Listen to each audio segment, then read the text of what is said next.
Honorable, bonsoir. Ça va? Hein? Ni censuré, t'es qui sera nous? Il te sera ben de sera bien parce qu'on cause ça d'abord. Agra betaille quoi. Agra betaille n'est pas famille ni de la. Eh moi voilà il va sur WhatsApp na mu wa lanta sur ere. Sira moi censuré. Ani moi sur moi ta maore fait kala te. Voilà. Kuna fundilaw nasro ni aw labena.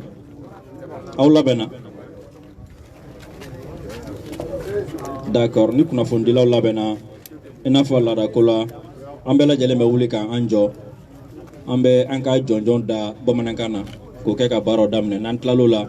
Ambe sanga kilinta kata shiblake ka do donga kata kanyashi mogo ni turan kelena minun banana ani minun jolendo. Amanya na fe aka wuli ka jo ambe ka wuli ka anjo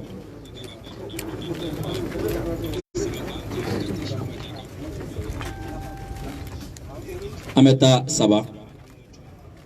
kele fila saba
Aniche ambe to jole ambe sanga kilin ta ka tashi blake sanga kilin tashi bla ani do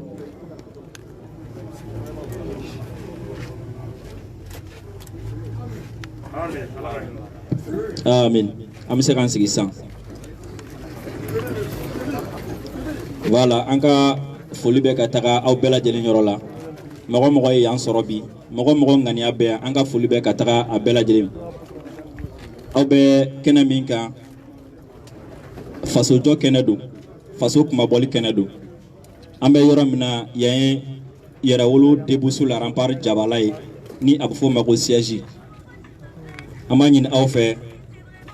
anga minute kelenta amanyini awfe yera de anga minute kelenta anga tegere fo yera wolo debusu la rempart minute kelenta tegere voilà minute kelenta tegere amba fo nyoban fa anga natige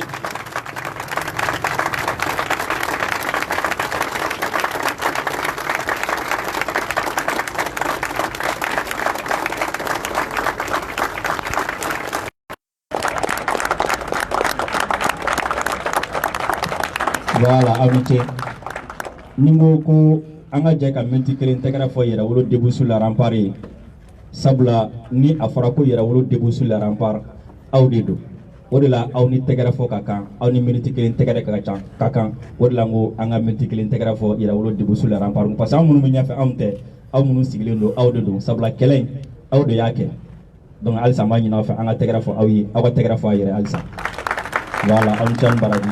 bi anye awele anni sonjale awele ni mo wele ni ma fendi ama be fen fay on ni ala sona ma bi mo be ambolo ka fo awi ci be ambolo ka lasi ngayani uche anye mayano ala yɛrɛ ko ten ni aw ye ɲɔgɔn sɔrɔ ko ko la ko aw tɛmɛna mɔgɔ fila kan ko aw ka dɔw bila aw ɲɛ o bɛ kɛlɛ nɔgɔya o bɛ fɛn caman nɔgɔya aw ma an bɛ don min n'a fɔ bi Yɛrɛwolo début sur la rempart kɔnɔna la mɔgɔ minnu sigilen filɛ nin aw ɲɛma olu ye comité de pilotage mɔgɔw ye n bɛna a présenteli daminɛ n kɛrɛfɛ ka taga a ma se n ka commentaire jan k'u kan parce que aw b'u dɔn déjà u ye kɛlɛ min kɛ ka na se bi ma aw b'u bɛɛ lajɛlen dɔn déjà n b'a daminɛ mɔgɔ min na o ye honorable Musa Jara ye voilà a ye tɛgɛrɛ fɔ a ye tɔgɔ kura darila bi dɛ Duguli Musa merci o tɛmɛlen kɔfɛ honorable Musa Jara ale min présentera na o ye Yɛrɛwolo bɛ taga yɔrɔ yɔrɔ ale y'an ka chef de délégation ye o tɛmɛlen kɔfɛ an ka porte parole principal ni o ye Yɛrɛwolo kumalasela ye honorable Sidiki Kuyate an b'a ɲini aw fɛ a ka tɛgɛrɛ fɔ a kun kosɛbɛ voilà o tɛmɛlen kɔfɛ ka bɔ yen hakili la a ma se n k'a présenter parce que a bɛna fɔ tubabu yɛrɛ b'ale dɔn ka tɛmɛ anw kan voilà Adama Ben Jara Ben le service voilà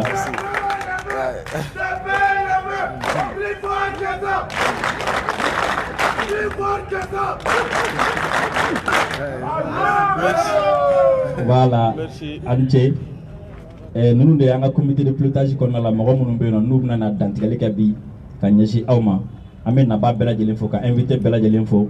a fɔra n ye k'a fɔ ko an bɛ don min na i n'a fɔ bi ko mɔgɔ dɔw u sen ta ka bɔ fo san ka n'an ka nin kɛnɛ in kan an b'u fo kosɛbɛ n b'a ɲini a fɛ a ka wuli k'aw jɔ mɔgɔw ka aw ye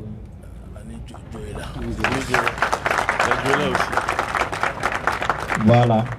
an balima dɔ fana bɔra fo manantali ka na an b'a ɲini a fɛ a fana ka wuli k'a jɔ mɔgɔw ka tɛgɛrɛ f'a ye voilà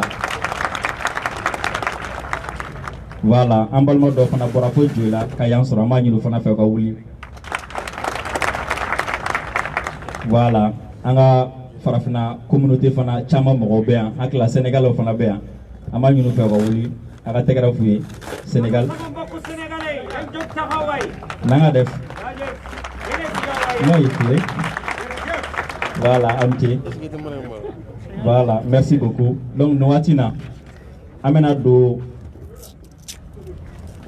don wele kun na yan'o cɛ an sɛnɛla k'a fɔ ko Togo fana bɛ yan an balima dɔ fana bɔra Togo k'olu fana bɛ yan s'il vous plaît levez-vous pour qu'on vous voilà donc vous voyez que fɛn min ye unité africaine ye a kɔni sinsinna anw fɛ yan nɔ déjà les États-Unis d'Afrique a sinsinna anw fɛ yen déjà donc an tɛ se ka avancer cogoya si la k'a sɔrɔ an ni dɔw ye kɛlɛ in daminɛ ɲɔgɔn fɛ fo ka na se bi la u jɔra u jɔyɔrɔ la waati bɛɛ lajɛlen na n b'a ɲini aw fɛ mention spéciale an ka tɛgɛrɛ spéciale fɔ an ka commerçant kun kosɛbɛ Maïga olu tɛ dɔ mɔgɔ k'i ye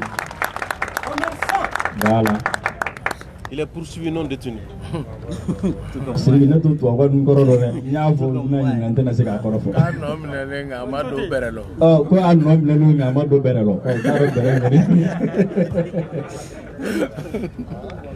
voilà donc au fur et à mesure délégation tɔ minnu bɛ yan nɔ ni Ala sɔnna ma an b'u présenter aw la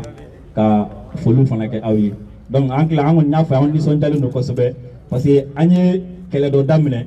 kɛlɛ min daminɛ waati min na a gɛlɛyara kosɛbɛ nka alhamdulilayi n y'o fɔ ka segin a kan an bɛ Ala de tanu kosɛbɛ parce que Ala sera ka an dɛmɛ kɛlɛ in an ka niveau dɔ sɔrɔ a la donc an bɛ Ala fo la kosɛbɛ donc aw welela bi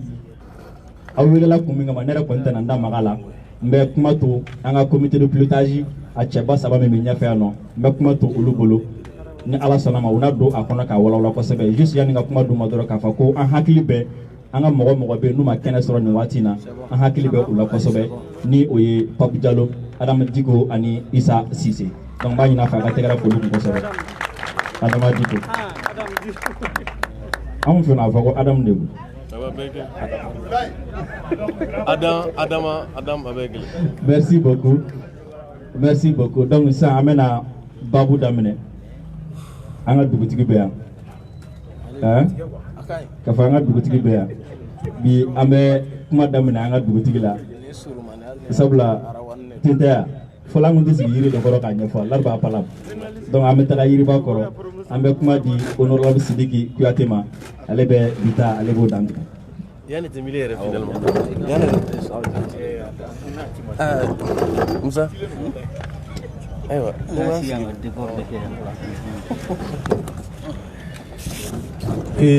jama ni wula an bɛ Ala fo ka Ala barikada Ala folen kɔ ka Ala barikada maa maa bɛ yen ni u bɛ yan minnu bɛ yen n'u ti yan minnu bɛ Mali kɔnɔ u ni minnu tɛ Mali kɔnɔ farafinna bɛɛ an bɛ foli se a bɛɛ lajɛlen ma an bɛ foli se Malikaw ma ka sababu kɛ sibiri tɛmɛnen ko dɔ kɛra ba Maliba kɔnɔ farajɛ yɛrɛ ye fɛn min lakale kosɛbɛ parce que a b'a kun bɔ o ye jumɛn ye o ye i b'a ye k'a fɔ ka bi maa caman bɛ yɛrɛ wolo kɔnɔ bi kabi u fitinin o ni Faransi ko kɛlɛ wulila kabi an y'a ye ko olu nana jɔnya da an kan kabi an y'a ye ko farafinna cɛbaw ani farafinna musobaw k'olu de y'a caman faga kabi an y'a ye k'olu de nana dankari an ka dɔfɔ la kabi an y'a ye ko olu de nana ye ka an ka jamana mara cogo ka a bɔ anw ka nafasɔrɔ sira kan k'a bolo ka nafasɔrɔ sira kan k'a daminɛ o don fo bi an bɛ ɲɔgɔn na o de kama 2012 an ko fɛn bɛɛ bɛ se ka na an kumabɔli kɛnɛ kan fana bɔra Faransi la mais Ala ka latigɛ kɔnɔ janfa donna an ma k'an to wulikajɔ la u donna n'a ye kɔnɔ k'a daminɛ o don fo ka na se an ye bɔli min kɛ n'o kɛra sibiri tɛmɛnen o bɔra ka tekun koba fila la a fɔlɔ ye min ye o ye Faransi nana ye an bɛ donni min i ko bi sigiyɔrɔ t'a bolo bilen Mali kɔnɔ c'est à dire que n'i ye Mali yiri lajɛ Faransi kɛra kɔnɔ ye kɔnɔ min tɛ se ka sigi yiri si la bilen a y'o dɔn k'a fɔ ko sisan kɔnɔ dun dugu tɛ san ye finalement a y'a kɔrɔ dɔn k'a b'a ka koso a n'a ka kasaw ta nka ale y'a kanu k'a b'a kɛ cogo min na o ye k'a b'a fori ni zo n'a fɔra ko zo k'a fɔ k'i bɛ tagama ka bɔ i fɛrɛ ma o kuma t'a la bilen i bɛ taa gwara de la Mali faamaw ko olu bɛ min ɲini a fɛ o ye arada mɔgɔw an minnu bɛ arada la n'an bɛ feere kɛ an b'a kɛ cogo min na ni polisi mobilinin jɔra dɔrɔn yanni polisiw sen ka cin dugu ma an bɛ an ka minɛnw fara ɲɔgɔn kan polisiw bɛ jigin ka taa sɔrɔ an tilala donc o nɔ kan Malikaw bɔra k'a yira diɲɛ na k'a yira Faransi la k'a yira ani Faransi jɛɲɔgɔnw la ko minɔgɔ min tun b'an na n'o ye bɛɛ minɔgɔ ye minɔgɔ min tun b'an na n'o ye bɛɛ minɔgɔ ye la démocratie minɔgɔ min tun b'an na ne y'an ka yɛrɛma hɔrɔnya minɔgɔ ye e tuma ko faamaw sera k'o baara min kɛ an bɔra k'o baara de kɔkɔrɔ don o baara kɔkɔrɔ donni wale maliyɛnw bɔra ka caya parce que a baara labɛnna gwara la nka o bɔra Kayi ka bɔ Bamakɔ ka bɔ jamana fan wɛrɛ ka caya ka Faransi bila sira ni furanna n'o ye k'a sennɔ furan ka tila ka bugurujɛ fufu a kɔ o kɔrɔ anw fɛ laada la anw t'i fɛ e kana anw ka jamana yɛrɛ de kɔnɔ bilen. Adieu à la politique africaine de la France. Les Maliens sont sortis le samedi passé pour dire adieu à la politique africaine de la France. Voilà un mot folie que. Au folie bolenko. Donc on temene en tumia ka be binyora binyondoe. Anye nyoronye ke ka fo en balema munu nube bolola. Dieu kono ambe jamana min kono shara jamana dedo. Mamunu benu bena bolola ou bena bolola ka sababu ke ku ka fota jegena anya ira bela jelena jamana kono kiri asinfunyalen do c'est organisé ma dobe olu jore kan nomneli ke olu munu men nomneli ke abiye ka foko olu te tribunal kono c'est pourquoi on dit les progrès de la République près du tribunal c'est que olu te kiri ke ngobi nomneli ke pour défendre ou préserver l'intérêt suprême de la nation. Onoka, oui, il faut qu'on balma do kuma do fomunu jeganendo. kuma minnu dun fɔra c'est des propos qui sont ce qu'on appelle des connexions de notre milieu social. C'est des expressions toutes faites. C'est une connexion sociale chez nous qui a son sens dans des contextes bien précis. Nico, mi nentre, au koroti on fait un comme muruta. Nico, kumi da fara on fait un koroti muruta. Parce que kuma bekani dadi, kuma bekani neni. Au koroti je vais te faire taire. Au koroti je mets argument contre argument ibidjon. Adama diko minenako akoka abe dafralike. Mais je vous dis, ce sont des connexions, les nez coulants de notre société. C'est des nez qui renferment les sagesses et les règles du territoire. C'est des citations, des proverbes qui viennent des grands sages. Donc, à continuité violentier. Agnofo. Kakaka iraka fo un camarade mimbe no e papier. Aforaka e kuma do fo min jegana. Ni kobe sharaka boloka shara bani kama olu de bo don. Mais on y a fo ka da kumin kama. O nyefoli fena on bolo hake dode. Parce que kuma do la ibe kuma do miri ka fo ko koro do bala kata sura no koro ka ja nyona iko jege jala ni baji. Na frako nga fo to kana ko jagoya adola ambe so nga fo ko obligatoire. Non, jagoya n'est obligatoire ticlé. Jagoya c'est de gré ou de force. Accordé, de gré ou de force. Jagoya, de gré ou de force. On est obligatoire ticlé. Obichomina, ni a gatimine ka ma photo au Kana, que tout le monde change sauf un imbécile. Mais il faut qu'il faut qu'il n'y ait pas. Mais imbécile corati dora chier comme on me hagli. Donc Obichomina, quoi un balma donné Papou Dialloé, quoi a fait les batailles de la République. Amé a geto inige mo fait. Comme Mimbala aleka fochola. Tali mindo ayata courané de canon. Que celui qui fait le mal dans l'abomination et celui qui fait faire le mal dans l'abomination est. Donc, oui. Donc, allez à Foti. C'est pas pour les justifier. C'est pas pour dire à la justice que vraiment ou ta femme.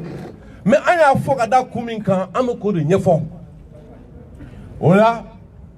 Anya nyini ke ka fo sharia koni no be boli sira de bala. Ni e katimine ke ka armade ka bla akata ka bara o ke yani wakati mina kiri mogo bi joala abi fo orimato kana ko le principe, c'est-à-dire que akowanye chugo de oye.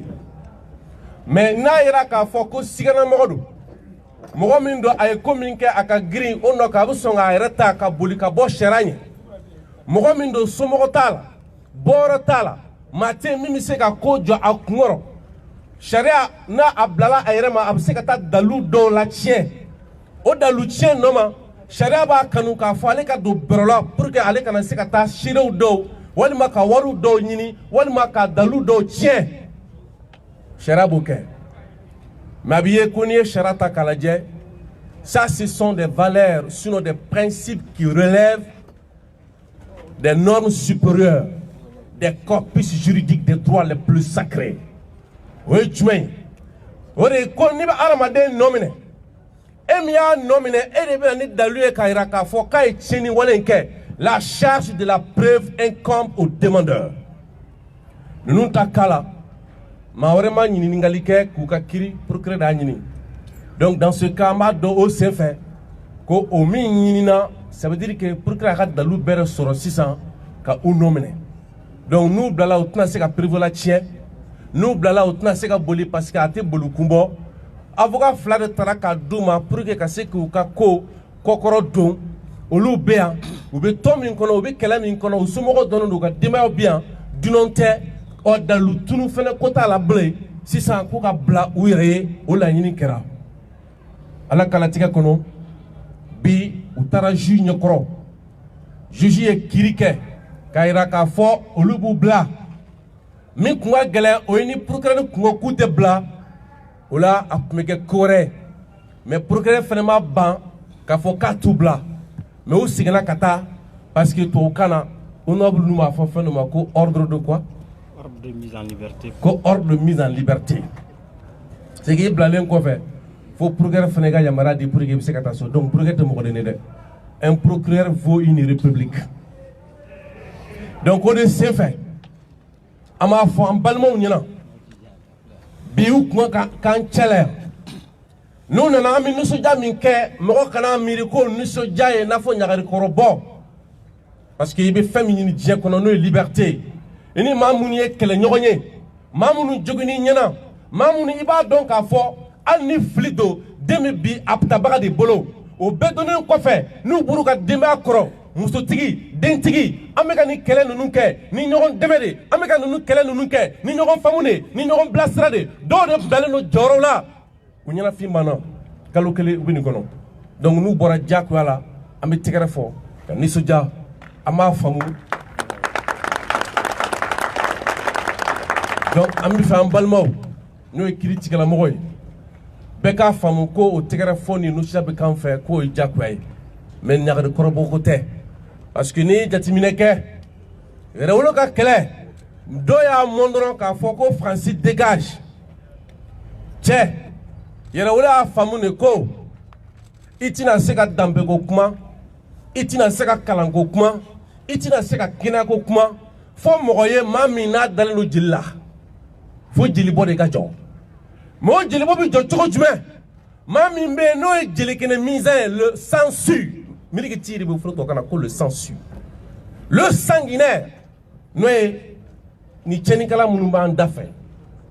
ils ont enjambé toutes les formes de barbarie pour imposer à notre État une division de façon systématique et de façon ingénieuse.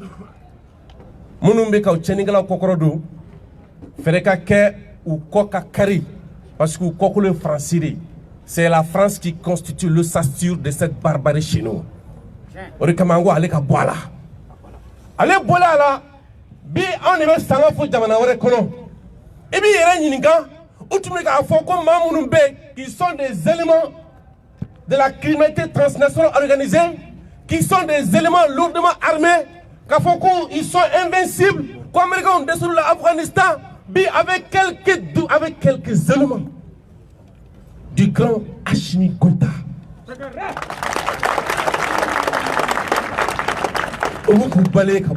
Mais ça veut dire quoi? Ça veut dire qu'il y a un criminel qui a un petit fou,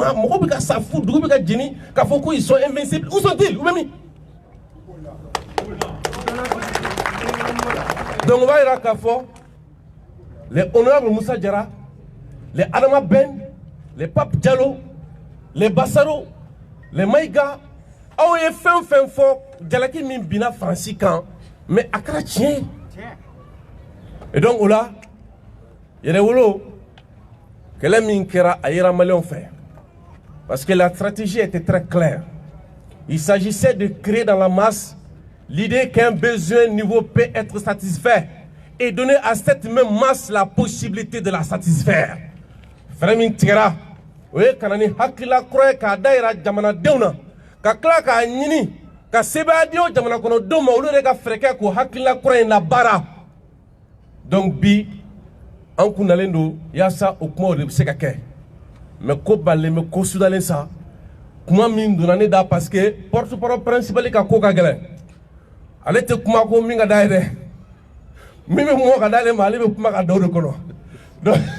ma basore yelela donc on kama min dira ma nasro ka fo ko photo be. Mais Daniel là, parce que voilà, merci beaucoup, je vous en prie.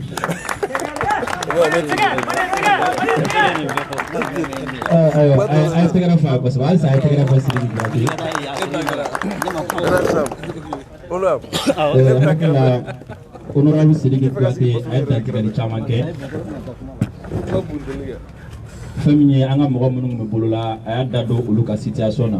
Donc on bɛ bila sini. Voilà, donc kuma bakuruba la dɔrɔn ni Ala sɔnna ma sini u bɛ n'an cɛ la ni Ala sɔnna ma. U kun kan ka na yan nɔ bi yɛrɛ nka seulement latigɛw kɛcogoya don donc sini ni Ala ma baasi kɛ u bɛ na an cɛ la. Ɔ o kɔfɛ an hakili la an y'o fɔ a ye ko kɛlɛ in sera yɔrɔ dɔ la an kɔni t'a dɔn bilen français autorité nous ou bien jamana min kunna parce que hakili aw bɛɛ ye journal la k'a fɔ ko Emmanuel Macron ye Mali gouvernement ka porte-parole bon la a jugora de wa ou bien ama faamu voilà parce que vraiment duwa minnu kɛra ale dangali minnu kɛra ani bɔli minnu kɛra nafa yera a la o fana tɛmɛlen kɔfɛ an hakili la ko mɔgɔ ninnu k'u ka kɛgun kosɛbɛ parce que an yɛrɛ kun fɛ yan nɔ ni mɔgɔ kun kalanna kosɛbɛ tant que n'i ma taa kalan kɛ u fɛ yen ka na fɔ k'i ma kalan nka sisan olu de bɛ to u sigiyɔrɔ la ka enquête kɛ téléphone na 24 heures kɔnɔna la k'a dɔn k'a fɔ ko Wagner sɔrɔsi hakɛ min bɛ Mali la k'a bɛɛ déterminer k'a ban 24 heures kɔnɔna la ka tila ka t'u sigi u ka téléso fana na k'a fɔ ça montre juste k'a yira k'a fɔ ko niveau de tɛ u la parce que hali denmisɛnnin kulonkɛ télé tɛ sɔn ma bilen ka i sigilen to Faransi ka enquête kɛ Mali la tile kelen kɔnɔna la ka tila ka o jaabi sɔrɔ ka bɔ ko an tila hali ne yɛrɛ ka page kan ne tɛ sɔn mɔgɔ kana bɔ nin kuma fɔ n b'a fɔ au moins dɔgɔkun kelen kɛ i k'a ɲɛɲini a ye tɛgɛrɛ fɔ Français ye parce que o traumatisera voilà o traumatisera donc o tɛmɛlen kɔfɛ an tila an ka mɔgɔ minɛnen bɔlen kɔfɛ a la wele kunba wɛrɛ bɛ yen nɔ ni Ala sɔnna ma an bɛna wele di kuma di an balimakɛ ma n'o ye Basaru Sila an présentation waati ale tun tɛ yan voilà.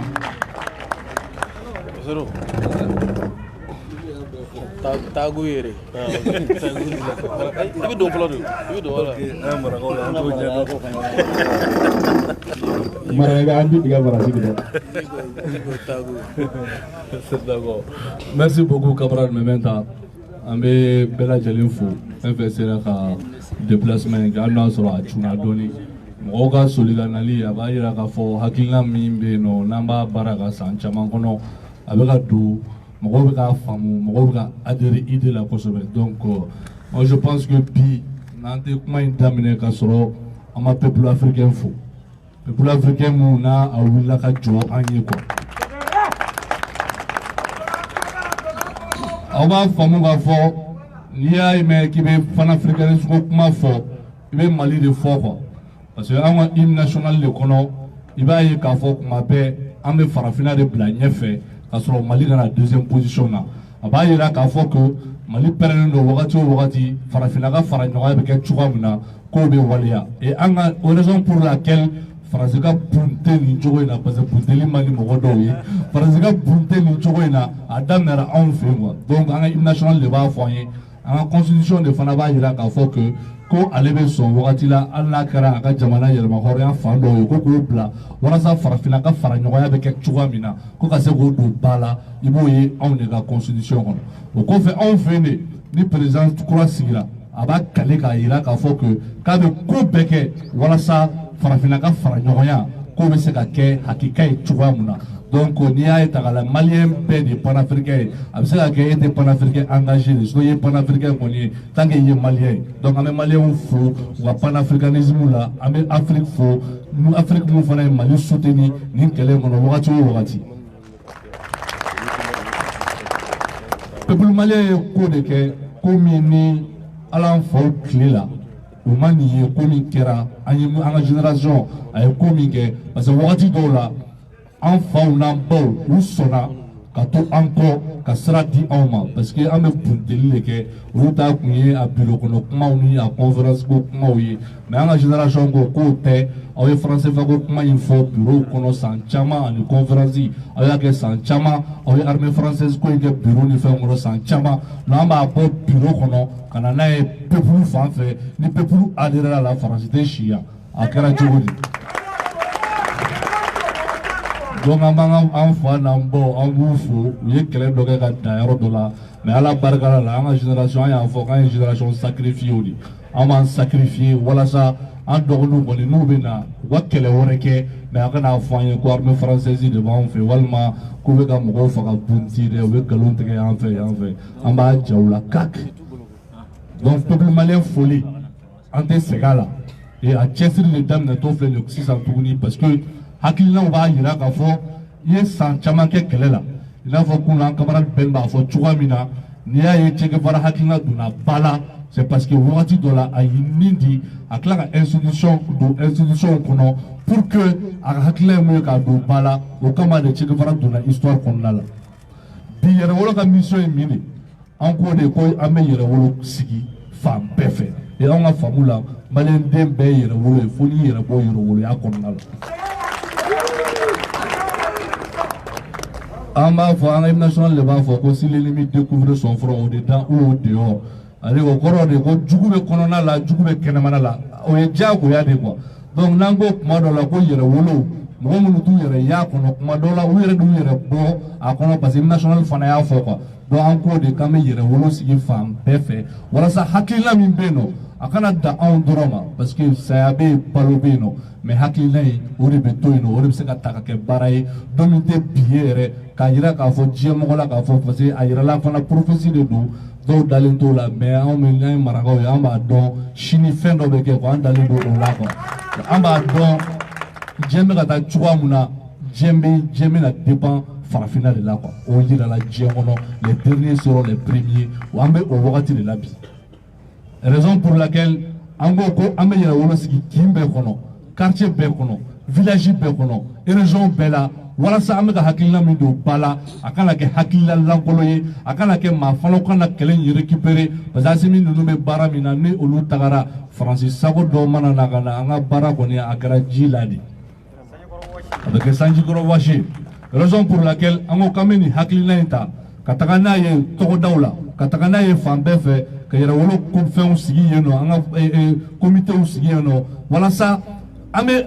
conscientisation min na hakili dayɛlɛ mun na a ka se fan bɛɛ a kana dan Bamako ma i n'a fɔ aw yɛrɛ b'a ye wagati min na nin kalo saba laban in na weekend a gɛlɛyara weekend kɔnɔ ko aw tora Bamako min na n'an tɛ kɔn na yan fɛ i t'a sɔrɔ an bɛ Mande kin ninnu kɔnɔ an bɛ fan bɛɛ walasa hakilila in bɛ se ka don ba la cogoya min na donc o kelen don bi weleli fana ye min ye walasa an bɛɛ bɛ fara ɲɔgɔn kan hakilina min n'an y'a ta ɲɔgɔn fɛ kɛlɛ min n'an y'a bɔ point dɔ la k'a bila fo sanfɛ o point n'a ma yɛlɛ sanfɛ tugun a kana jigin dugu ma o tɛ se ka kɛ fana fo an balimaw bɛ tɔgɔdaw la walasa hakilina minnu bɛ yen nɔ o ka di olu kelen kelen bɛɛ la c'est pourquoi yɛrɛ wolo filɛ nin ye an ko ko leader tɛ anw na an bɛɛ de leader ye an bɛɛ de hakilimaw ye wa an bɛɛ mɔgɔ dɔ b'an bɛɛ kɔ danayamɔgɔw de bɛ yan nɔ maaw de bɛ yan nɔ minnu bɛ se ko la minnu sɔnna wagati dɔ la k'u nin di walasa ka nin kɛlɛ in kɛ minnu sɔnna k'u ka nafolow di walasa ka nin kɛlɛ in kɛ o kɛlɛ man kan tɛ ka bila ten o kɛlɛ kan ka kɛ Mali fan 14 bɛɛ lajɛlen de la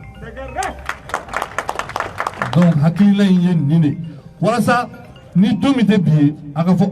Sidiki Kuyate nin kɛlɛ kɛ don dɔ la Sidiki tɛ yan nɔ mais a Sidiki den walima a mɔden o ye kɛlɛ in ta o bɛ ka kɛlɛ wɛrɛ kɛ sisan kɔni mais France fɔ ko kuma ou bien armée France ko kuma tɛ hakilina in ye nin de parce que kɛlɛ fɛn fɛn kɛra diɲɛ kɔnɔ n'aw donna la ka sɔrɔ ko hakilina de tɛ idéologie de tɛ a kɛlɛ bɛ bi duguma Jésus nalen a nana ni chrétienya ye jama kun tɛ a bolo mɔgɔ damadamanin de don o mɔgɔ damadamanin bi olu ye mɔgɔ miliyariw ye diɲɛ kɔnɔ an kuntigi Muhamadu kisi ni nɛɛma b'a ye a nana ni diinɛ ye wagati min na mɔgɔ damadamanin de tun y'a fana ye mais bi miliyari de personnes de bɛ hakilina kan mais ninnu si tɛ yan nɔ mais hakilina a n'u ka tagabolo u bɛ ka continuer ka baara kɛ toujours bon an ka hakilina ye nin de ye donc on tɛ janya kuma la kuma tɔw bɛ yen nɔ donc bɛɛ ka wele bila i ka maa ma a kɛra i dɔgɔnin ye a kɛra i kɔrɔkɛ ye i mana kɛ Bamako Mali fan o fan kɔnɔ walasa an bɛ se ka nin hakilina in don ba la ɲɔgɔn fɛ cogoya min na an ka hakilina y'o de i n'a fɔ an b'a fɔ cogoya min na Modibo Keyita ninnu sara de walasa anw bɛ se ka tagama anw kɔni fana kan ka se ka tagama wala an denw bɛ boli cogoya min na donc kuma bɛ siyafa ɲini bɛ kuma la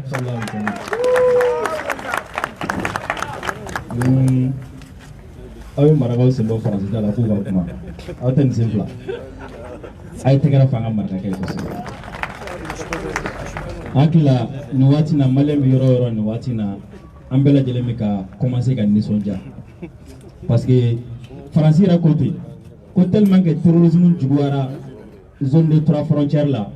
k'olu u bɛna fan bɛɛ to yen ko ka t'u concentrer yen kan ko fo Europe bɛɛ ka na Takuba ka taa yen Barikani ka taa yen de an ka sɔrɔsiw kɔni taara tile damadɔni dɔrɔn u y'a minɛ k'a k'u ta ye kuma kun nafa mun ye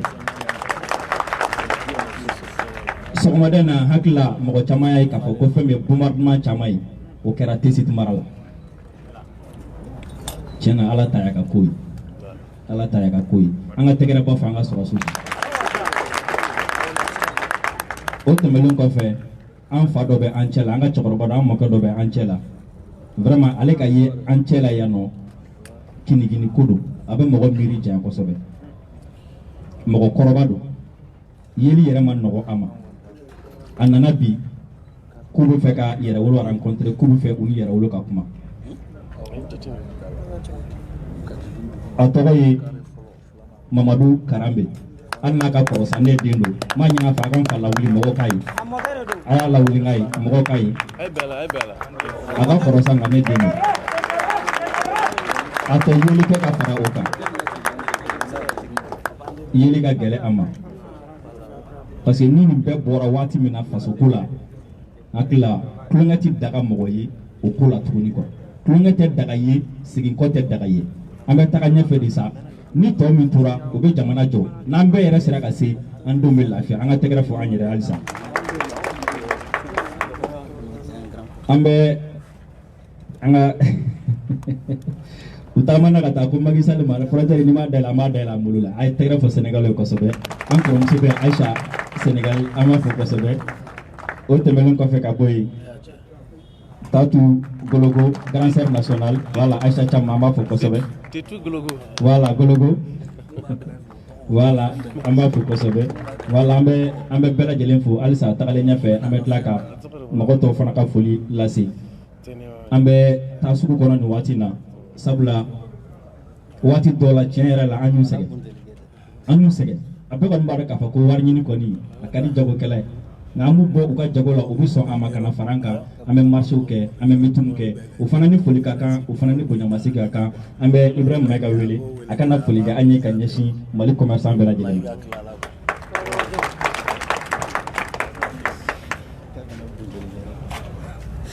Mayiga buntuli tɛ nana buntuli tɛ an y'o to basara bolo il est détenu sans procès an y'o to basara bolo wa le poursuivi sans détenu de Assalamu alaikum jama vraiment kuma caman tɛ ne fɛ yan nɔ ne kɔni ne nimisi wasalen don ne bɛ se ka fɛn fɛn kɛ o ye ka jama fo mais surtout ɲɛ bɛ commerçant caman fana na yan nɔ quoi i n'a fɔ n balimakɛ Mɛmɛ y'a fɔ cogoya min na n ka foli bɛ ɲɛsin commerçant ma comme a bɛ ɲɛsin bolola baarakɛla tɔw bɛɛ lajɛlen ma ni maa ma i yɛrɛ sɔrɔ ka na kɛnɛ kan yan nɔ foli bɛ bɛɛ lajɛlen ye a ko k'u y'an sɛgɛn u m'an sɛgɛn dɛ non mɔgɔ si ma mɔgɔ si sɛgɛn yan yɛrɛwolo ko de don n y'o de fɔ i b'i disi gosi i ka du kɔnɔ n'i kɔntanna ko ne de ye yɛrɛwolo ye ne de ye yɛrɛwolo ye mais k'u bɛ tɛgɛ jamana ka yɛrɛwolo ye donc an b'an yɛrɛ sɔrɔ jamana ka yɛrɛwoloya de la donc o de y'a to an sera yan nɔ donc mɔgɔ si m'an sɛgɛn dɛ nin y'anw yɛrɛ ka baara de ye an ka kan ka nin de kɛ commerçant bɛɛ lajɛlen ka kan k'i yɛrɛ sɔrɔ nin liti in kɔnɔna la n'i y'a mɛn i ɲɔgɔn jagokɛla tɛ o ka sɔrɔ sira de b'i bolo i bɛ se ka taa sanni kɛ ka feere kɛ bi nin transition ye sira bɔ bɛɛ ye kɛnɛ dira bɛɛ ma Mali kɔnɔ yan nɔ bi mɔgɔkaw bɛ se ka bɔ yan ka taa Gawo ka taa feere kɛ Gawo ka tila ka bɔ Gawo ka taa fo yɔrɔ min ja u bɛ se ka taa feere kɛ donc n'an bɛɛ tun ma jɛ k'an tɛgɛ di ɲɔgɔn ma ka kɛ jamakulu kelen ye ka fara ɲɔgɔn kan ka ni Faransi gɛn ka bɔ yen walayi an tun tɛ se ka ɲɛ sɔrɔ a la donc o de y'a to n b'a fɔ bɛɛ ɲɛna bɛɛ ka na an ka adhérer yɛrɛwolo n'i ma kɛ yɛrɛwolo ye i bɛ kɛ mun de ye a contrat ta dɔrɔn i k'a lajɛ u taara ni papier kaso la ko parce que k'aw de fɔ n'i tɛ yɛrɛwolo ye mun de ye a k'a fɔ kɛ e tɛ se k'a fɔ n'i y'a fɔ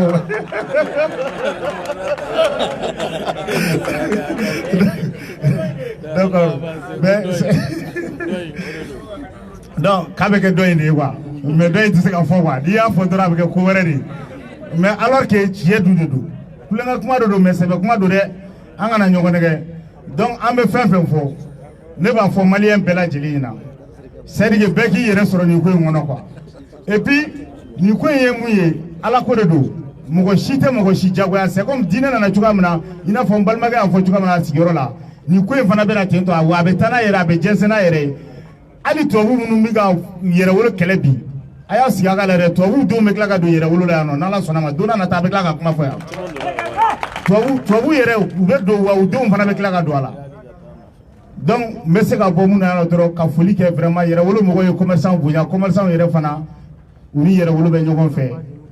fo yɔrɔ mun fo fini bɔ fo nɛrɛ bɔ fo an bɛɛ ka jɛ k'an tɛgɛ de di ɲɔgɔn ma vraiment ka jamana in dɛmɛ ne bɛ fɛn fɛn dɔn maliyɛn bɛɛ k'i tɛgɛ di ɲɔgɔn ma surtout jeunesse n bɛ fɔ tuma bɛɛ jeunesse malienne an k'an tɛgɛ di ɲɔgɔn ma cɛkɔrɔba ninnu taara ka ban u kɔrɔla ka ban olu ka ko banna mais pourquoi pas an yɛrɛ t'an tɛgɛ di ɲɔgɔn ma ka se ka ɲɔgɔn dɛmɛ surtout hali mɔgɔ dɔ minnu bɛ kan dɔ in na u ka denmisɛnnin caman bɛ yen bi a ka di u ka segin ka na u ka na bɛɛ ni y'a fɔ bɛɛ ɲɛna ko tubi dayɛlɛlen don donc u kana u ka tubi hali n'u m'u ka baya ta mɔgɔw ɲɛna u k'u dɛn ka t'u ka baya ta kɛrɛfɛ bɛn bolo ou bien ka taa ta mɛmɛ ta bolo a bɛ bɛn u kana dɔrɔn n'u nana sufɛ dugu mana jɛ u tɔgɔ tɛ fɔ bɛɛ b'i yɛrɛ sɔrɔ a kɔnɔ Allahu akbar donc ne bɛ bɔ kuma la yan nɔ a kɛ to b'a la salala Mamadu. Merci beaucoup Maïga. N'a sera baya ta yɔrɔ ma aw kɔni an ye alimami kɔrɔ dɔ sɔrɔ a bɛ yan u bɛ se ka na baya ta ale bolo n'o ye honorable Musa Kɛrɛ. Allahu akbar.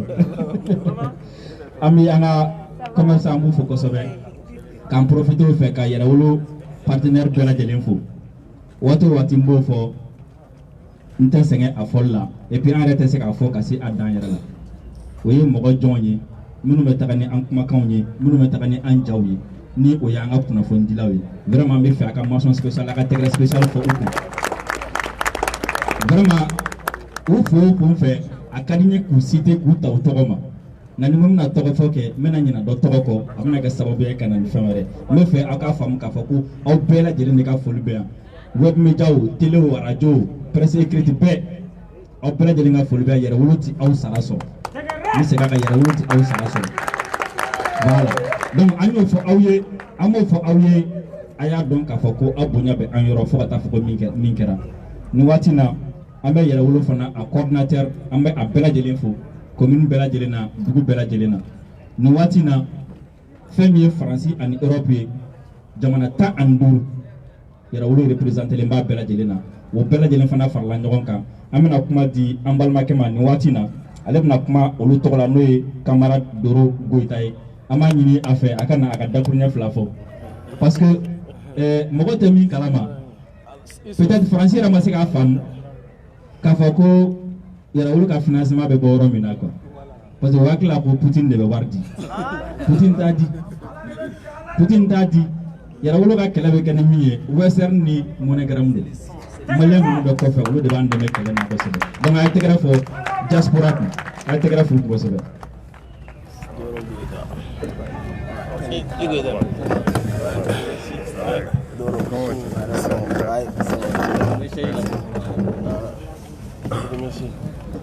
Assalamu alaikum. Aw bɛɛ ni wula baasi tɛ yen. Ok kuma ma nɔgɔn an ye parce que an ma deli a la quoi mais vraiment an b'aw suit su ni tile waati bɛɛ a b'an kunna wolo quoi tiɲɛ yɛrɛ la an bɛ yɔrɔ min bi il faut que bɛɛ ka continuer an ka se ka continuer nin sira in kan quoi vraiment maloya bɛ ka bɔ anw na quoi anw de bɛ ko kan ne bɛ ko kan depuis 35 ans on dirait pas ni n ye n ka âge fɔ a y'a tɛ da la ça fait 35 ans n bɛ ko kan n b'a dɔn min bɛ yen n b'a dɔn min bɛ yan san o san bɛ na voilà mais a hakɛ to voilà ok voilà k'a fɔ aw ye ça fait 35 ans n bɛ ko kan fɔlɔ ani bi vraiment aw bɛ k'an kunna wolo quoi mɔgɔ o mɔgɔ bɛ nin kɛnɛ kan ani minnu ma se ka kɛ yan ani minnu bɛ ko kan aw ɲɔgɔnna caman an b'a ɲini ala fɛ vraiment sira in ka continuer maloya yɛrɛ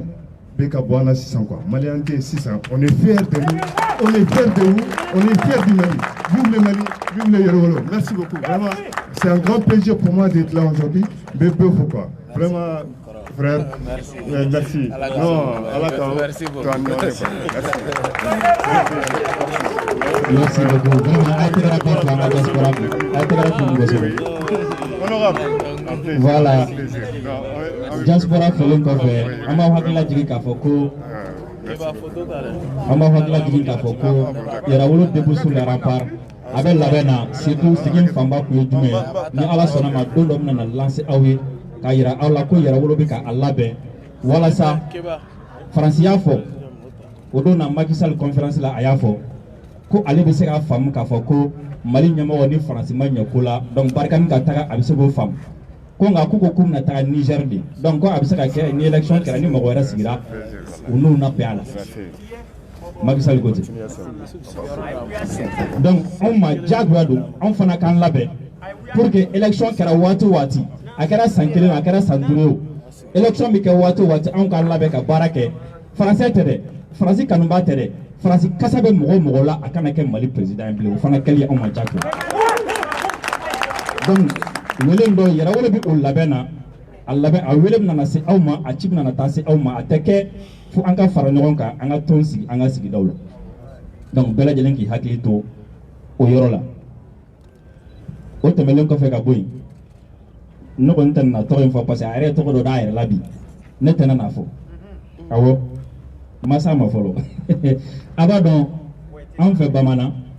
fɔlɔ ni cɛw tun na taga kɛlɛkɛyɔrɔ la bɛɛ tun bɛ t'i ba de fɛ yen ba de tun bɛ bɛɛ bilasira ni ba tun sera k'i bilasira i hakilila sigilen bɛ taga kɛlɛkɛyɔrɔ la ka segin nka ni ba ma se k'i bilasira depuis e yɛrɛ bɛ bɔ so i b'a dɔn k'a fɔ ko malo tun b'i kan wa i ni malo caman jan Yɛrɛwolo débouché la rempart kɔnɔna la an ka maman national bɛ yan n'o ye Ba Sali ye Yɛrɛwolo ba an b'ale wele ka na ka dakuran fila di ale ma. C'est vrai. An b'a dɔn dɛ. Maman national. Voilà. Voilà. Il est très important an ka préciser k'a fɔ ko a daminɛna ɲɛna fo ka na se bi ma o dɔrɔn tɛ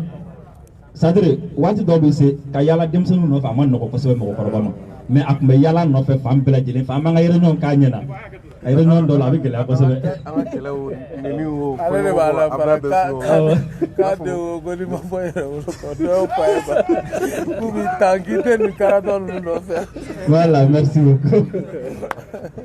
Bɛni bɔra ka min fɔ komi wagati tun kɛra an tun bɛ verre don ale de bɛ don verre kelen de don mais nɔgɔya kɛra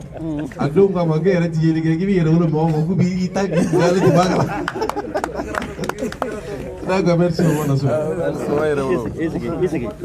Bismillahirrahmanirrahim.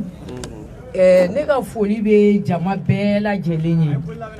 Minnu bɛ yan minnu bɛ kɔ kan minnu ɲɛ banna kɛrɛnkɛrɛnnenya diaspora n bɛ foli las'u ma kosɛbɛ kosɛbɛ. Ja maliden b'a faso fɛ dɛ. N'i ma ɲɛmɔgɔ ɲuman sɔrɔ i tɛ jamana kɔnɔdenw i t'u ka faso kanu dɔn ka se a dan na. Ne bɛ Yɛrɛwolo kɔ a mɛnna komi u y'a fɔ aw ye cogo min n tɛna segin o kan tuguni mɔgɔ ma ɲi i yɛrɛ da ne denw y'a fɔ aw ye a banna. Muso mana kɛ yɔrɔ o yɔrɔ muso ye ba de hali muso fitinin muso ye ba de donc den mana bɔ yɔrɔ o yɔrɔ ni ba min b'a yɛrɛ kalama i bɛ tugu i denw kɔ hali n'i dalen bɛ so kɔnɔ n'i y'a dɔn k'i den bɛ kɛnɛma walayi i tɛ sunɔgɔ f'i k'i denw ye donc ni denw wulila ka jɔ i bɛ jɔ u kɔfɛ ninnu ka kɛlɛ bi ne de kunna wolola ne bɛ tugu kɔ don min na walayi kuma sugu bɛɛ fɔra ne ma muso jɛkulu tɔn ka dɔgɔ yan nɔ ne tɛ min na.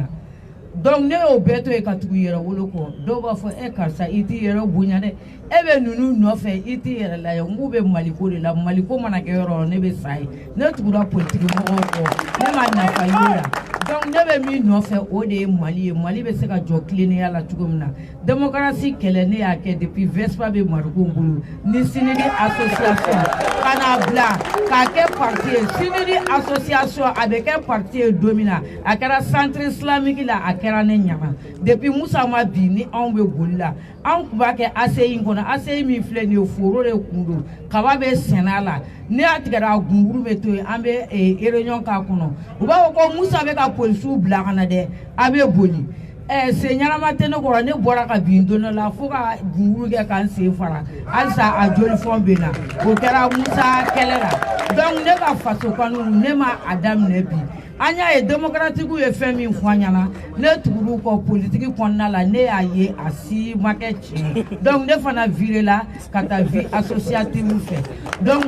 ni ne nana tugu Yɛrɛwolo kɔ ne bɛ ka laɲini min ɲini kuma sugu bɛɛ fɔra ne ma sɔn ka b'u kɔ parce que ne y'a ye tiɲɛ de bɛ yen nɔ tiɲɛ a tagama sira ka jan dɛ i bɛ tagama dege i bɛ ŋunuma dege i bɛ tɛrɛntɛ ka bi i bɛ wuli fo ka t'i sen fila sinsin duguma don min na Yɛrɛwolo sen sinsinna bi donc wolomuso ɲuman bɛɛ kan ka fɔ ko tare tare ka tɛgɛrɛ fɔ Yɛrɛwolo kun ka fɔ ko dimi bɔra an na a bɛ fɔ don min na ko Faransi ka taa a fɔra Yɛrɛwolo ma ko est-ce que ninnu kunkolo bɛ yen hali mɔgɔ min tɛ ninnu ye u bɛ se ka Faransi lataga wa Maliyɛn bɛ kule ko Ala ka a kɛ nin ye Ala k'a kɛ nin ye ja Maliyɛn yɛrɛ caman bɛ yen nɔ u dalen tɛ Ala ko la n'i ka ko di Ala ma ka ban diɲɛlatigɛ ko foyi tɛ yen nɔ min ye Ala kɛɲɛ donc Yɛrɛwolo y'a ka Faransi gɛnni k'a di Ala ma ka gazi muɲu ka ji suma mananiw muɲu ka na se fo bi ma ne yɛrɛ min sigilen filɛ gazi donna ne ɲɛ la ni mama ta min filɛ nin ye 20 janvier la u y'a sen kari an taara ko an bɛ taa a nɔfɛ u ye gazi fila an ka gazi donna ne ɲɛ kɔnɔ o ɲɛ ne o furakɛ ka tila ka tugu Yɛrɛwolo kɔ an bɛ ka kɛ min nɔfɛ bi alhamdulilayi arabi alamina n'an bɛ foli di mɔgɔ ma bi Mali ko in na an bɛ foli di yɛrɛwolo de ma minnu ko bi ko ko Faransi tɛ se ka taga u bɛɛ tilala k'a dɔn ko ja ko Ala kɛɲɛ ko tɛ ko yɛrɛwolo sira yira ka tila ka tugu yɛrɛwolo kɔ donc ne bɛ min fɔ Mali musow ye Mali muso a y'aw labɛn dɛ aw denw ye sira fura ka jɛ jamana jɔli min kɛra fɔlɔ musow de y'a jɔ Moribo tile la ka jamana jɔ k'a sinsin a mɔgɔ kalannen kuma ca muso an bɛna se aw ma aw sigida la aw ka quartierw kɔnɔ aw k'aw tigɛ di ɲɔgɔn ma ka ɲɔgɔn sen bila an ka fara an denw kan an ka Mali wuli ka jɔ ni muso sɔnna ko min ma Ala sɔnn'o ma ne bɛ welewele da Mali musow bɛɛ lajɛlen minnu bɛ kɔ kan minnu bɛ kɔnɔna la n'u b'u faso fɛ hali bi an ka taa Mali ko fɛ aw kana sɛgɛn aw kana saliya n'aw denw sera aw ma yɔrɔ o yɔrɔ hali tɔgɔdaw la n'u y'a wele an ka bɔ k'u na nin ye tiɲɛ kɛnɛ de ye nin ye tiɲɛ kɛlɛ de ye Mali tɛ bin bilen ni Faransi bɛ ɲɔgɔn na i k'i hakili to i yɛrɛ la dɛ wolomuso fana tɛ ɲina ko ye cɛ jugu minnu kun b'a ɲɛ o de y'an découragé sinon muso timinan ka di dɛ muso timinan ka di ko wɛrɛ o timinandiya an k'o kɛ ka tugu an denw kɔ an kana sunɔgɔ dɛ an kana jingɔ jango ko ka sunɔgɔ an ka tugu an denw kɔ n'u wulila su an ka wuli n'u wulila tile an ka wuli n'olu lafiyara anw bɛ sunɔgɔ wolomuso n'i den ye tare la ka ban i bɛ mun fɔ donc hakɛto bɛ kuma kan salala Muhamadu. Merci beaucoup. Voilà. An b'a fɔ kosɛbɛ. A ye don dumanw fɔ mɛnɛ a ye don dumanw sigi 20 janvier ma nɔgɔ nka yanni 20 janvier cɛ don wɛrɛ fana tɛmɛna minnu ma nɔgɔ mais peut-être kuma dɔ bɛ yen ma deli ka baro bɔ mɔgɔ ye 20 janvier in ma deli ka baro bɔ mɔgɔ ye fo bi don dɔ la n y'a essayé ko n b'a kuma fɔ n tala k'a bila tile damadɔni yanni 20 janvier ni ɲɔgɔn cɛ n taara bɔ dɔ ye an sigilen an bɛ baro la a y'a sɔrɔ ani dɔ bɛ baro la ani dɔ bɛ baro la bon u bɛ baro la u tun bɛ k'u ka baara wɛrɛw kɛ kɛrɛfɛ a ko n ma ko karisa k'e ye soma de ye wa ne ko ne tɛ soma ye ko foyi t'e bolo ne ko foyi tɛ ne bolo a ko k'o tɛ tiɲɛ bon a y'i insister ne ko foyi tɛ n bolo a ko mais n bɛna kuma dɔ f'i ye bi n bɛna f'i ye n b'a dɔn i tɛ ka da la parce que o ye n fana tɔgɔ ye bɛɛ n'a danna fɛn dɔ diɲɛlatigɛ la kan a ko ma aw bɛ kɛlɛ min na a b'a sebagaya sɔrɔ a ye kuma saba de fɛn saba de fɛn a don aw bɛ kɛlɛ min na a b'a sebagaya sɔrɔ filanan i bɛna accident kɛ fura t'a la sabanan n t'o fɔ aw ye sabanan n t'o fɔ aw ye k'a fɔ sabanan n t'o fɔ aw ye a ye denkurani tɛ sabanan a ko ma den tɛ sabanan a ko ma k'i bɛ mobili sɔrɔ ala tɛmɛ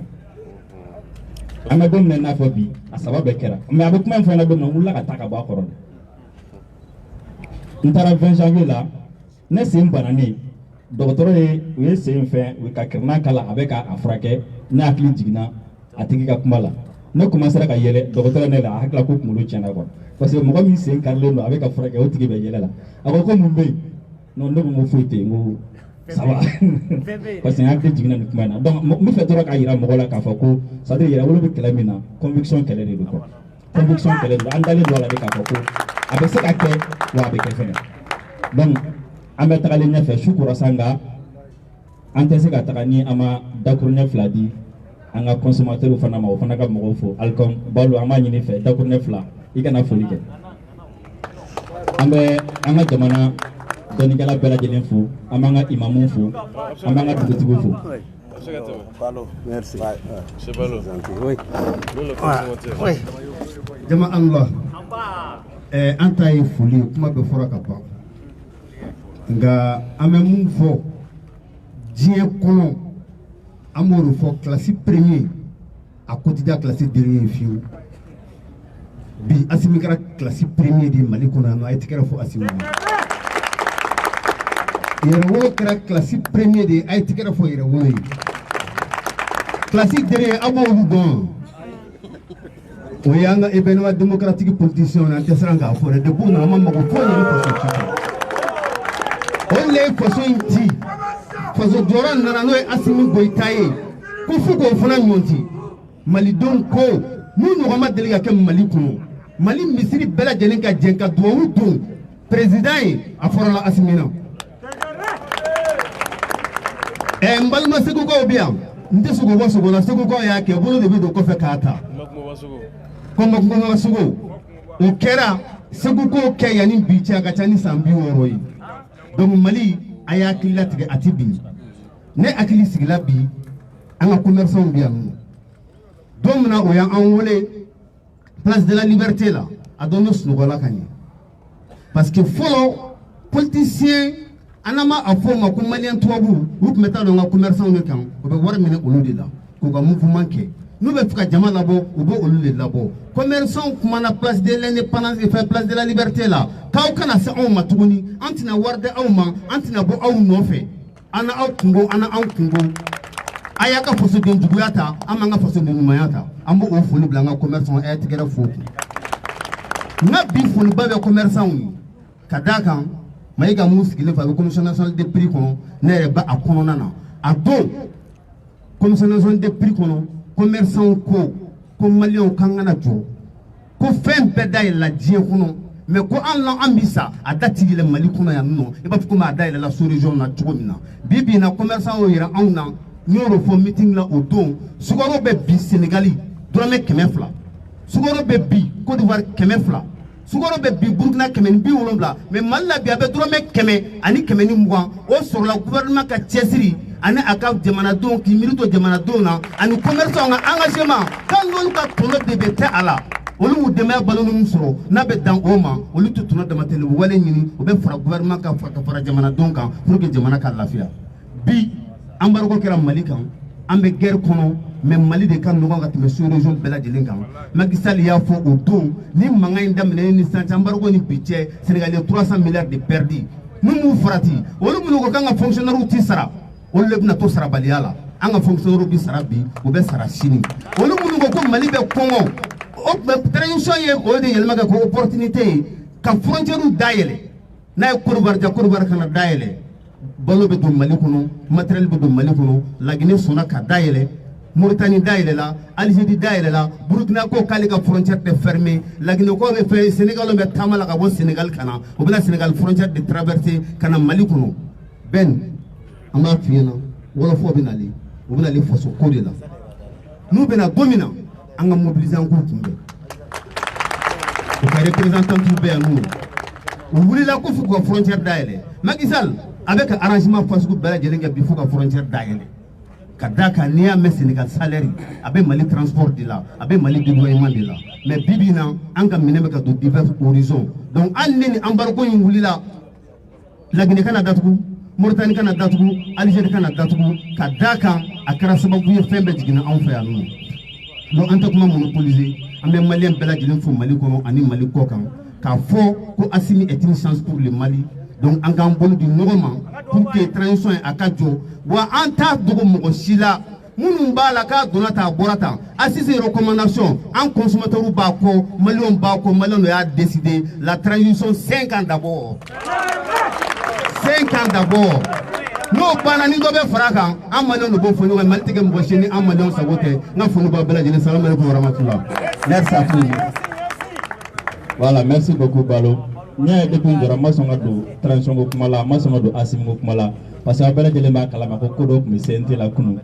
ben be ni ala sonama kuna fonda chama babulu fenta mambe awsongo do asimi ka ni ala sonama ni kuma dira ben ma watimina ni watina amena anga ay non tena fo sa parce que to do daara la bi tena fo ni watina amena kuma di honorable Moussa Jarama mbani na fa ba tegera fa ko sobe parce que voilà bien galatiki do nyama damu galatiki voilà